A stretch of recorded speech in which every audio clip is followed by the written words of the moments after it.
à l'émission Réveil. Tout au long de son enfance, Peggy se sentait de trop. Par le fait même, elle essayait de devenir parfaite. Mais son échec l'amena à l'alcoolisme. Écoutons ce qui suit.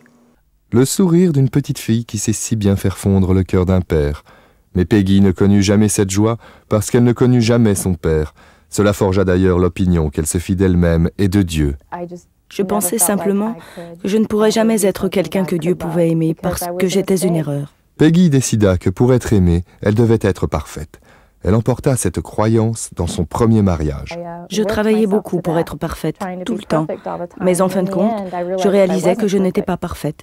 Ainsi, lorsque le mariage ne s'avéra pas être parfait, Peggy porta le blâme et commença à boire. Je buvais chaque jour, toute la journée, pour échapper à mon échec. Je ne pouvais pas supporter l'échec, parce que je ne pouvais pas supporter ce sentiment de ne pas être désirée. Le mariage se termina, mais la fin d'amour de Peggy la conduisit vers un autre homme, Scott Billeg. Ils se marièrent. D'abord, Scott pensait que Peggy buvait occasionnellement. Mais très vite, il découvrit son secret. Elle allait se coucher, puis tombait dans les pommes, et je trouvais des bouteilles sous les poubelles et cachées partout. Cela détruisait la famille. Je buvais et nous nous disputions. Les enfants voyaient cela. Il en eut assez et me donna un ultimatum. Il fallait que cela cesse, ou nous cesserions d'être ensemble, et je l'ai fait. J'ai arrêté. Peggy rechercha une aide professionnelle et fut diagnostiquée comme dépressive. Elle suivit des thérapies et prit des antidépresseurs. Les vieilles habitudes refirent surface très vite. Peggy avalait les pilules comme de l'eau. Il y avait des personnes qui avaient besoin de moi, et je voulais être là, mais j'étais tout à fait hébétée. Un jour, alors qu'elle était sous l'effet des médicaments, Peggy quitta Scott, puis revint quelques jours plus tard. Scott la laissa revenir dans sa maison, mais pas dans son cœur. Je l'aimais, mais je ne pouvais plus le supporter. Dans un dernier effort, Peggy supplia Scott de la reprendre.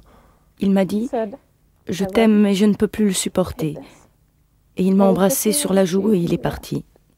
Je ne savais pas quoi faire. Je regardais autour de moi et je me disais que je ne pouvais plus le supporter, que je ne pouvais plus exister. C'est à ce moment, alors que Peggy pensait que sa vie était finie, qu'elle entendit une voix lui parler doucement. J'ai commencé à entendre cette voix dans ma tête qui disait « Appelle le Club 700, appelle le Club 700 ». Peggy connaissait le Club 700 depuis des années, mais n'avait jamais accepté son message. À présent, elle courut pour le regarder, comme si sa vie en dépendait. L'émission était justement diffusée à cette heure-là, et Peggy appela le numéro qui apparaissait à l'écran. Comprenant l'urgence dans la voix de Peggy, le conseiller de CBN pria pour elle et l'encouragea à appeler immédiatement une église locale. Je les ai appelés et une femme répondit au téléphone. Je lui ai dit que j'avais besoin d'aide maintenant. En quelques minutes, les conseillers de l'église arrivèrent. Ils prièrent et Peggy accepta Jésus dans sa vie. Je te demande, s'il te plaît, de venir dans mon cœur. Ce soir-là, Peggy se rendit à l'église, mais avant de partir, elle écrivit une lettre à Scott. Je lui ai écrit pour lui dire que j'avais accepté Jésus dans mon cœur, que je croyais vraiment être sauvée, que pour la première fois de ma vie, je me sentais propre et que je l'aimais. Peggy rentra à la maison ce soir-là en femme changée. Le processus de guérison commença. Depuis lors, Peggy n'a plus pris de drogue ou d'alcool et Scott a redonné sa vie à Christ.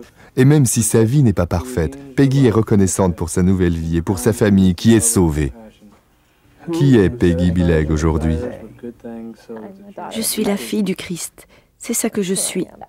Je crois que ce jour-là, je me serais suicidée si je n'avais pas entendu cette petite voix, si on ne m'avait pas offert cet espoir. D'un simple coup de téléphone au centre de prière et de conseil de CBN, Peggy et beaucoup d'autres comme elle ont découvert l'amour parfait de Dieu. Ils aident les gens comme moi à trouver le chemin vers Jésus. Et c'est la chose la plus importante que quelqu'un puisse trouver. Vous les avez sauvés de leur vie désespérée. Vous leur avez donné l'espoir.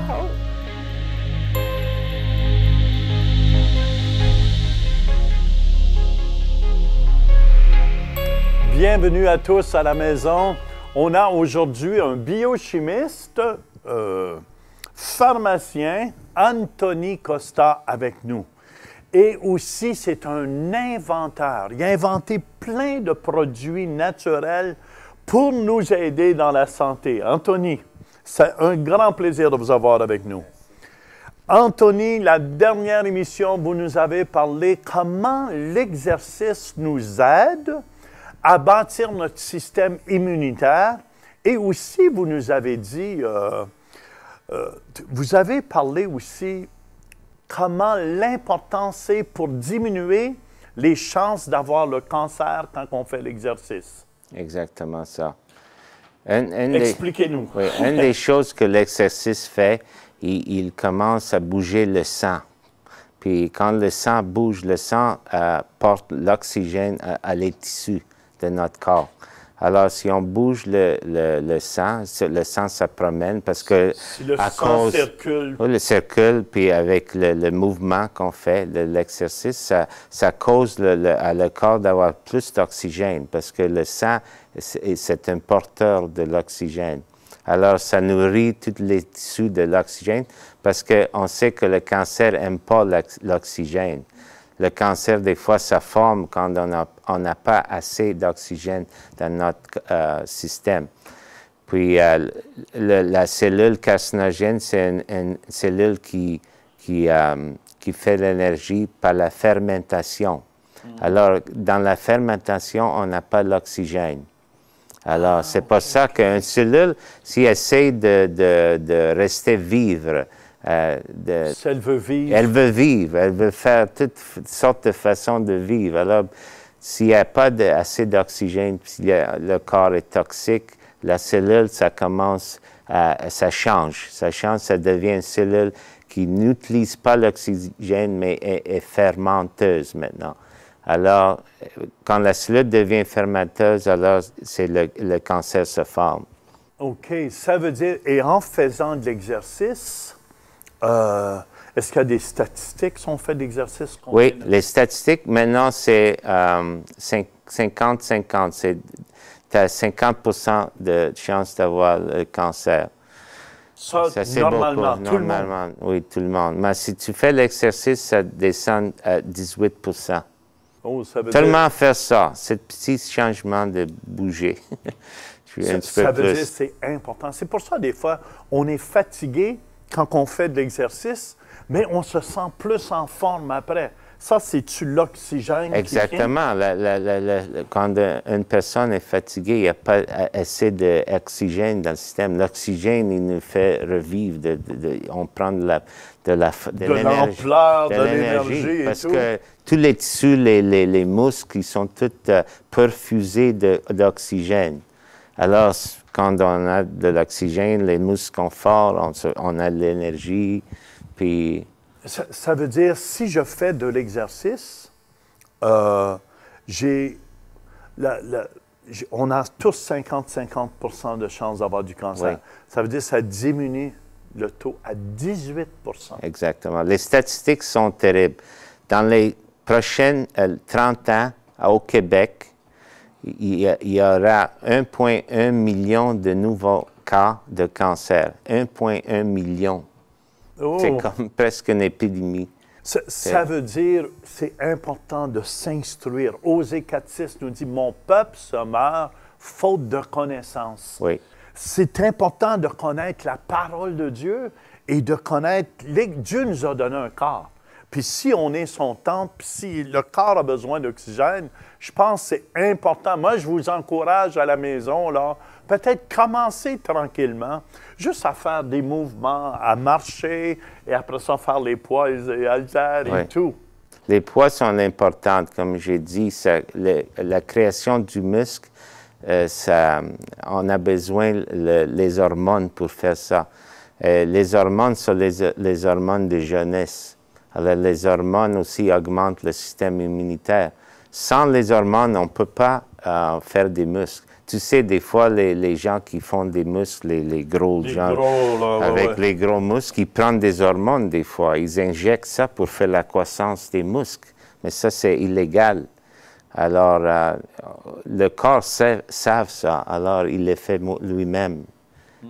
Alors, en faire le Human Growth Hormone, l'hormone humaine de croissance, ça, c'est une hormone qui rajeunit le corps. Je sais qu'il y a beaucoup d'acteurs à Hollywood qui s'injectent cette hormone-là pour devenir plus jeunes. Est-ce que c'est dangereux? Je ne sais pas, parce qu'aujourd'hui, tout le monde, du beau Botox, comment on appelle? Il y a Botox, c'est différent. Botox, c'est différent. Non, non, non, les hormones, c'est une autre chose. Mais ils sont dans la direction d'un docteur, la surveillance d'un docteur. Alors, ils font ça avec le docteur. Mais une fois que tu génères encore de plus de Human Growth Hormone, hormone humaine de croissance, tu commences à dormir mieux, le système immunitaire se rajeunisse. Ça rajeunit, oui, puis ça sent mieux. Ça sent mieux, puis on devient, à moins on perd 20 ans. On retourne 20 ans, on dit, de moyenne. Ouais. Alors, c'est ça que l'exercice a fait, et je le vois aussi à moi, que ça m'a fait beaucoup de bien. Oui, moi, je commence, Anthony, à faire de l'exercice, là, tranquillement. Et aussi, ces cellules cancéreuses-là qui se forment, est-ce qu'on peut... Il y en a certaines qu'on ne peut pas éviter. Oui. Parce qu'il y a des gens qui nous regardent, là, moi, je suis intéressé, ou ça. Et souvent, on parle le mot cancer et tout le monde a peur. C'est comme un dieu presque démoniaque qui vient aujourd'hui, là. On voit tout de suite la mort ou une tête de mort quand on parle de cancer aujourd'hui. Moi, ça m'intéresse beaucoup le cancer parce que beaucoup de ma famille était affectée par le cancer. Mes parents, ma mère est morte du cancer de la peau. Mon père est mort du cancer de la peau. Mon père a eu cancer de la prostate. Mais mon oncle aussi, puis ma tante colon, deux autres oncles colon aussi. C'est ça qui t'a décidé de faire des études approfondies. Exactement. Pour étudier. Moi, j'ai dit, je vais être smart parce que Dieu est intelligent, parce que Dieu a créé toutes ces choses-là, milliers de plantes, milliers d'herbes. Ils ont toutes des propriétés médicinales. Pour écrire ça, il n'y a pas de livre qu'on peut écrire parce que ça va prendre des milliers de livres. Alors, avec la science, on voit que les scientifiques, maintenant, ils font des investigations sur les herbes, les choses. On trouve beaucoup de propriétés qui ont l'habilité de faire la guérison dans le corps humain. Alors, on doit être plus smart parce que Dieu n'a pas... he didn't leave out anything. Il n'a rien laissé. Anthony, Ouais. est-ce qu'il y a des inventions que tu as faites qui pourraient aider les gens qui nous regardent? Il y en a peut-être certains qui ont le cancer. Même tout à l'heure, j'aimerais qu'on prie aussi pour ces gens-là. Puis, soyez pas découragés. Il y a une solution pour moi à chaque problème. Aussi, tu peux faire une chose simple comme ça, de respirer plus profond. Tu sais, des fois, prendre 10 minutes, assieds-toi, puis respirer profondément. Ça va rentrer plus d'oxygène. Des fois, quand on est stressé, une chose que ça marque le stress, c'est qu'on prend des petits respires. Des petits respires. Puis on n'a pas assez d'oxygène. Il faut se respirer fort comme ça. Comme ça. 10 minutes, de respirer, de mettre l'oxygène. Si on fait de l'exercice, ça vient naturellement parce que quand on fait de l'exercice, on respire beaucoup. Alors le corps est tout le temps habitué. Moi, je vois que je suis un trompettiste. Je joue de la trompette et depuis que j'ai commencé à faire l'exercice, je vois que je joue mieux. J'ai plus de souffle pour jouer la trompette parce que la trompette, ça prend beaucoup de souffle. Alors, c'est ça que l'exercice est bon aussi. Est bon aussi. Ah, c'est intéressant, ça, c'est intéressant. Puis, à partir de là, où est-ce qu'on va? Oui, après l'exercice de respirer, l'exercice, on commence à regarder le système immunitaire. Écoute, hier, tu disais quelque chose parce qu'il parlait à l'église hier, c'était tellement intéressant. Tu disais... Tu faisais quelque chose ici sur l'estomac? Oui, le glande thymus, de stimuler le glande thymus en frappant le sternum ici. De frapper 3 fois consécutif, 20 fois. Comme ça. Ben, on doit sentir un petit résonance. Resonance. Oui, une résonance, c'est ça. Tu parles bien français. Écoutez, il fait un effort pour parler français, puis moi, je suis tellement content qu'un anglophone, pas juste un anglophone, un Italien qui parle italien à la maison, qui fait un effort de venir nous enseigner les francophones. On apprécie vraiment ce que tu fais, Anthony. J'aime enseigner le peuple de Dieu. C'est bon. Puis là, en faisant ces petits coups-là, ça stimule, parce que la glande thymus, des fois, il est lazy, paresseuse. Oui. Alors, il faut la stimuler un petit peu en la frappant. Alors, ça commence à produire plus de cellules T. Les cellules T sont très importantes. Ah, je pense que ça produisait plus d'oxygène. Tu vois, j'ai besoin d'apprendre. Ouais. Hein? Oui, les cellules T. Et on a deux sortes de cellules. On appelle ce système d'immunité humorale. On a les cellules B. Ça vient des os. En anglais, c'est B-cells, bone. Puis T, c'est thymus, T-cells. Alors, c'est des cellules qui font des antibiotiques naturels dans le corps, qui combattent les virus, puis les cancers et tout. Oui, les cancers. Oui. Et Le sida, par exemple, c'est manquance de les cellules T. C'est le virus qui attaque les cellules T, puis réduit le taux des cellules dans le corps. Puis le sida, c'est une maladie de le système immunitaire. Exactement. C'est ça que c'est quand moi, je dis, si tu n'as pas un système immunitaire, tu es comme un morceau de viande. Tu es là par terre, tu vas pourrir, toutes les bactéries, les virus, tout ça, ils vont se mettre en toi. Tu n'as pas l'énergie, tu n'as pas l'habilité de combattre contre ces choses-là. Alors, tu es un morceau de viande. You're like a piece of meat, on dit en anglais. Puis c'est ça le secret aussi d'avoir une bonne santé, aussi d'avoir de vieillir. De vieillir en santé. En santé, puis d'avoir une longue vie. C'est ça le secret. Si on a un système fort immunitaire, tu parlais du stress. Tu dis le stress affecte notre système immunitaire. Oui. Le stress, le stress que ça fait, on a des glandes sous les reins, on appelle des adrenal glands. Les glandes adrénales. Surrénales. Dans les glandes, là, le corps fait une hormone, et l'hormone, c'est un corticostéroïde, s'appelle cortisol. Puis, pas trop compliqué, j'espère. Puis le cortisol, c'est bon dans des cas qu'on a besoin ça. Par exemple, si on doit courir du danger. Des fois, on voit des mères qui ont des enfants qui rentrent sous les voitures, puis ont de la force que ça vient. Puis ils vont enlever la voiture. Ils vont enlever la voiture pour libérer son enfant de la mort. Tu sais. Ça, c'est le cortisol qui fait ça. Le corps, il pousse ça, puis le cortisol fait tous les changements dans le corps. Il augmente le taux de sucre parce qu'on a besoin le sucre élevé pour les muscles, parce qu'on doit avoir plus de force pour courir, pour faire des choses qui sont dangereuses. Alors, ça aussi augmente l'adrénaline dans le corps.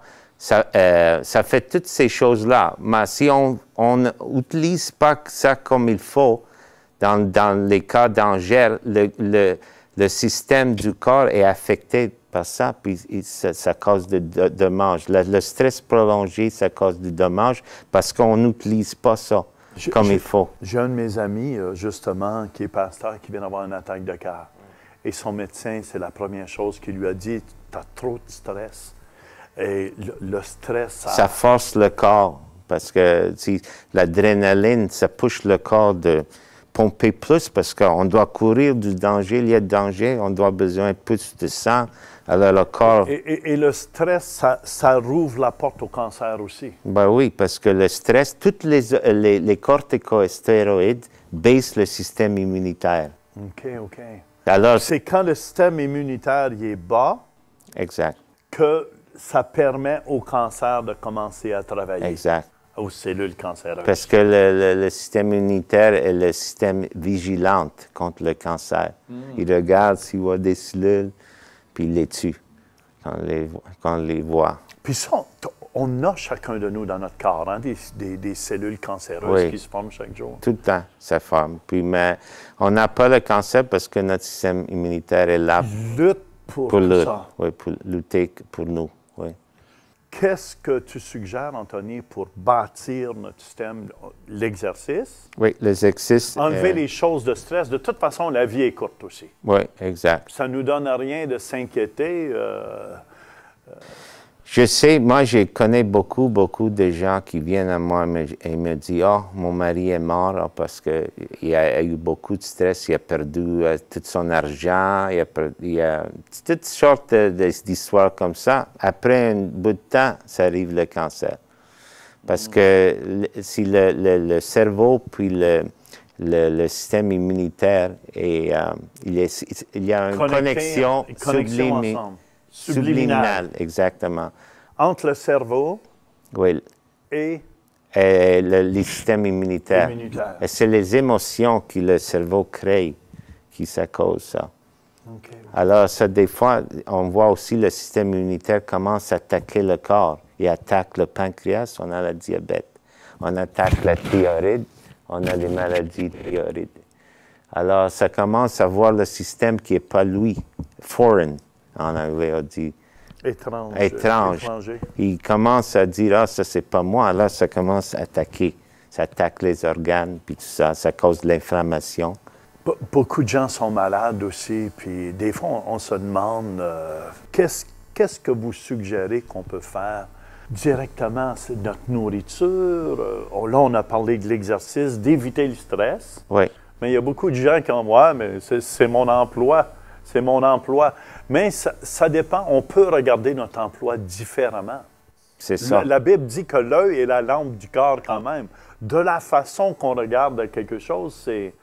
L'homme est comme les pensées de son âme, aussi que la Bible dit. C'est pour ça que quand on est heureux, on rit beaucoup. Moi, je connais une dame qui avait le cancer de sein, puis elle s'est guérie en regardant les comédies en télé. De rire tout le temps. Rire, c'est bon pour les autres aussi, que Dieu nous dit. C'est bon d'avoir un sourire, d'avoir de la joie. Alors, de faire des choses que tu aimes à faire. De ne pas être tout le temps, stressé. Comment ça va? Mais ça va pas pire. Oui. La Bible nous dit quand même, réjouissez-vous toujours dans le Seigneur. Ça veut dire la joie devrait, est-ce que c'est bon pour le système immunitaire? Exactement. C'est écrit ça dans la Bible. Réjouissez-vous. C'est pour ça que Paul il disait, réjouissez-vous toujours dans le Seigneur. Exactement. Je le répète, réjouissez-vous. Exact. Qu'est-ce que vous pourriez nous conseiller peut-être comme nutrition pour nous aider au stress? Hier soir, vous aviez parlé d'une pilule avant d'aller se coucher. Il y en a beaucoup qui prennent des somnifères. Oui. Vous avez parlé, je pense, c'est du GABA. Quelque chose du GABA. Oui, L-GABA. L-GABA. Oui, nous autres, si le cerveau, il y a toutes comme des ondes dans le cerveau. En anglais, on appelle ça waves, des ondes. Les ondes sont différentes à certains temps de notre pensée. Des fois, on a les ondes alpha, qui sont des ondes relax, de calme. On a des beta waves, des ondes bêta, qui sont des ondes plus penseuses. On est penseuse. Il y a des autres ondes aussi, theta waves, on est plus agressif, plus stressé. Okay. Alors, le L-GABA, c'est un transmetteur neural. Et le transmetteur... Neurologique. Un transmetteur neurologique. C'est 50% de notre cerveau, c'est fait de L-GABA. Alors, des fois, avec le vieillissement, je vois aussi dans moi-même que j'ai plus bas taux de L-GABA. Alors, en prenant le L-GABA, c'est comme un acide aminique, puis il rend tout de suite le système nerveux, le cerveau, le nervous system. On appelle ça la barrière sanguine, blood-brain barrier, sanguine du cerveau. Alors, ça rentre tout de suite dans le cerveau, puis ça cause des ondes alpha de se produire des ondes calmantes. Des fois, durant la nuit, je m'enlève puis je prends du GABA. Des fois, est-ce qu'on dort plus profondément avec ça? Oui. C'est plus profond. Actuellement, le thé vert contient un acide aminique qui s'appelle L-théanine. Et le L-théanine est changé en GABA, L-GABA. Le L-GABA est 2 fois plus puissante que le L-théanine. L-théanine. C'est pour ça que les Japonais au Japon, ils sont des gens très... ils travaillent fort, mais ils sont aussi hautement stressés. Des fois, ils commettent le suicide. Ils sont tellement... Sur le stress. Oui, et ils prennent beaucoup de thé vert. Le thé vert, c'est bon pour nous calmer. Exactement, parce que le L-théanine va changer en L-GABA. Aussi, le Valium, tous ces pharmaceutiques-là travaillent comme ça. Ils augmentent les taux de Valium dans le cerveau. Les taux de L-GABA. Les taux d'L-GABA. Que le Valium, il vaut mieux prendre un L-GABA qui est naturel, qui est bon qu'une Valium. Exact. Ouais. Fait que vous avez entendu ça à la maison, puis ça nous garde plus calme quand même. Exactement. Ça permet à notre système immunitaire de ne pas être ébranlé. Actuellement, le L-GABA a un effet, il augmente le système immunitaire aussi. Ah, c'est intéressant ça. Ça augmente le système immunitaire. Oui, quand j'ai lu ça, j'ai dit, c'est bien ça. Ça veut dire, si je prends ça, je deviens-tu addictif à ça? Non, il n'y a pas de... Quand je vais me coucher? Non, c'est pas addictif, ça, du tout. Ça veut dire on vous encourage de ne pas avoir de dépendance. Je pensais une dépendance de... Si je commence à prendre ça, j'ai une dépendance. Après, j'ai besoin de ça pour vivre. Non, non, c'est ça. J'ai beaucoup de gens qui ont essayé ça, puis ont vu qu'il a dit, bon, ça c'est puissant, ça marche. Bon, mais moi j'en ai déjà commandé. J'en veux du L-GABA pour dormir le soir, puis être en paix aussi. Puis surtout quand on a Jésus dans notre cœur, Anthony, on a la paix dans notre cœur. On vous dit à la maison, là, ayez la paix aujourd'hui et recevez votre guérison. Amen. Merci, Jean. Visitez notre site web centreréveil.com pour entendre des enseignements et participer à nos services en direct. Vous pouvez aussi vous procurer les enseignements sur la santé de notre invité Anthony Costa en composant le numéro au bas de l'écran. Devenez partenaire de l'émission Réveil en semant financièrement. Pour un don mensuel de 20 $ canadiens ou plus, vous recevrez le DVD du mois ainsi que notre lettre de nouvelles. Vous pouvez faire votre don en ligne par Visa, Mastercard ou par la poste. De cette façon, vous nous aidez à propager la bonne nouvelle dans le monde francophone. Merci de votre générosité et soyez bénis.